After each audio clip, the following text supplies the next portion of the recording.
dark in here, isn't it? I do have a window, but I also have a way to brighten it up in here. Wow, yeah, look at that. Always nice to have the light in back of you, right? Anyway,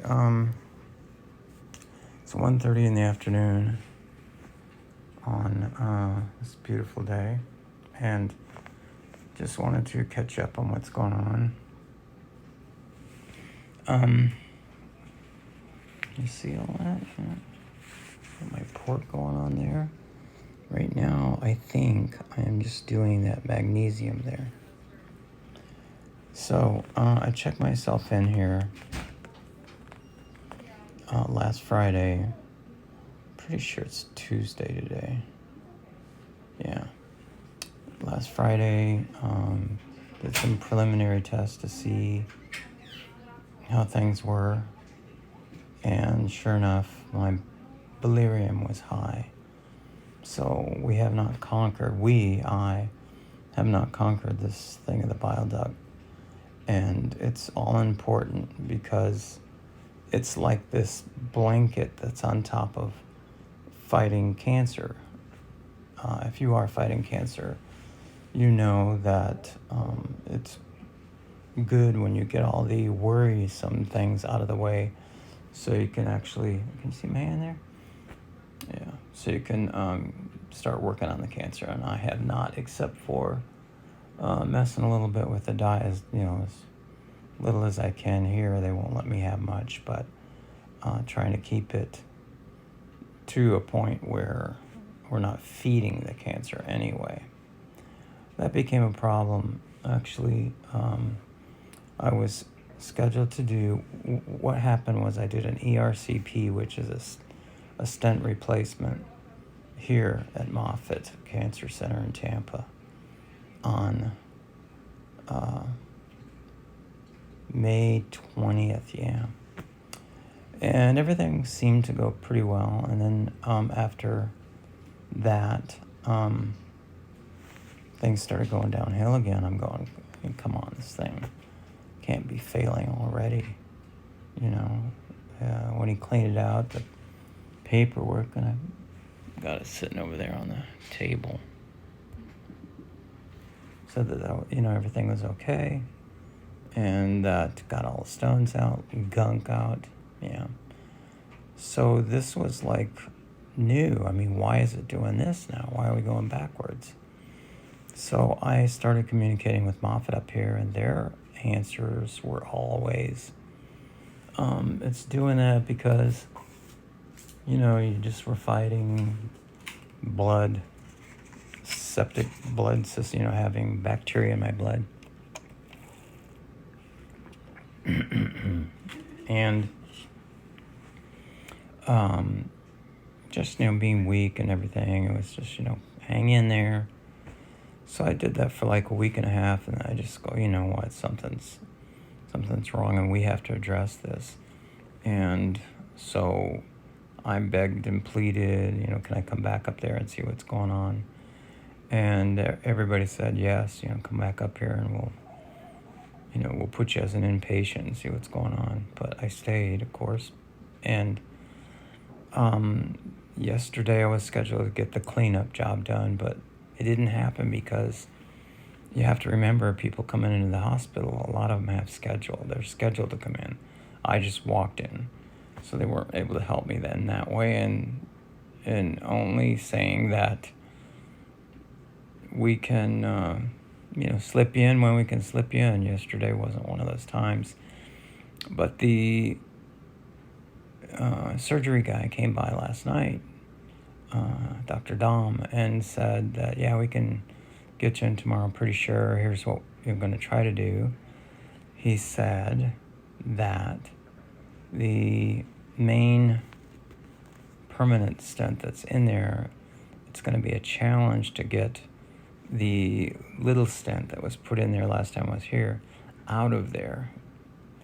And then I haven't really spoken with him today, but I did, got the paperwork that you get when you're on, recovering in the recovery room, where they see that you're kind of awake, and the doctor comes and talks to you, and you don't understand or remember a thing. You just nod your head.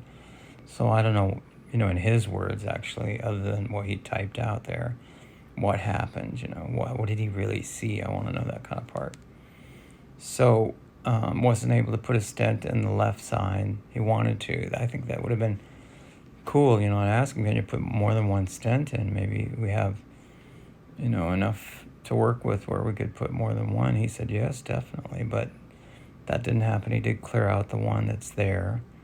I found out that it had pus on one side of it. I don't know on which side, but that was also clogging up everything that's going on. So I've been here sort of recovering in my own room.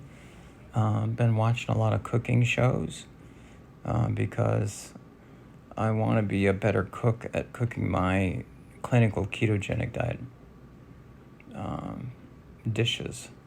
Instead of just throwing stuff in the frying pan and heating it up and eating it, I want to become better at, making the presentation look nicer, maybe using some different ingredients that I didn't really think about before that are total ketogenic. So it's like that. And, just them coming in every 4 hours or so to check on me and do my vitals. I was just sitting in the little chair over there. There's a chair, right there. Just to get a different perspective, I feel it's important if you're in the hospital to move around as much as you can. I did fall at home. It didn't hurt me at all. It's just, I fell forward and couldn't catch myself. So when I said that put me on very high risk of falling. So what they do is they have this cool thing. I don't know if you knew this.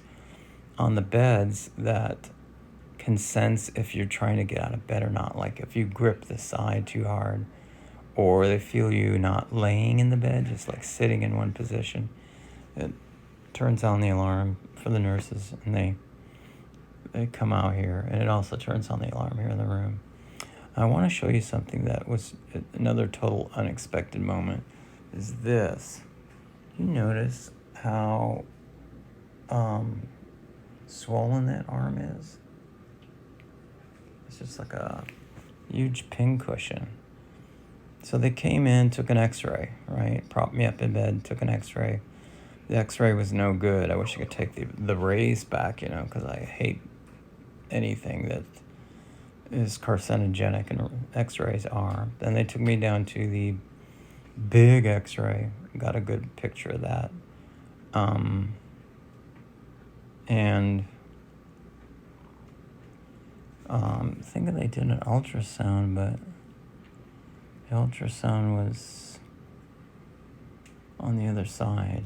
So everything, with the hospital stay kind of mushes together. So, but as long as they're saying, nothing's going on, they looked at the x-ray, they saw nothing that would bother me unless it, turned into some kind of pain or something.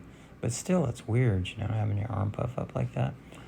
Most of them are saying, most of the techs and the nurses and doctors I have here at Moffitt are saying it's because I'm immobile, haven't moved around a lot, so the blood, water, whatever it is, just kind of pools in that area. Don't worry too much about it. Let's worry about what we're doing right now. So there's another blood test coming up. I'm not sure when. I just had a meal here, which is really good. They allowed me to have regular menu, which is crazy good because that means that, they feel that I'm progressing so fast that they can let me have it. But I know baby steps going into that even. Don't go high fat, try to keep it too small. And I did. I had some turkey breast, and that's about it. So just want to keep you up to date what's going on here. And I'm thinking about you guys, especially you buddies of mine that are going through any kind of disease, any kind of cancer. Got you going, and the other things that we're struggling and fighting here, fighting and struggling, whatever. And yeah, so keep in touch, please. And I'm going to get through with this week. Be back in the saddle again where we can start working on some of the cases you and I were working on before and helping those people who want an alternative look to cancer. So take care.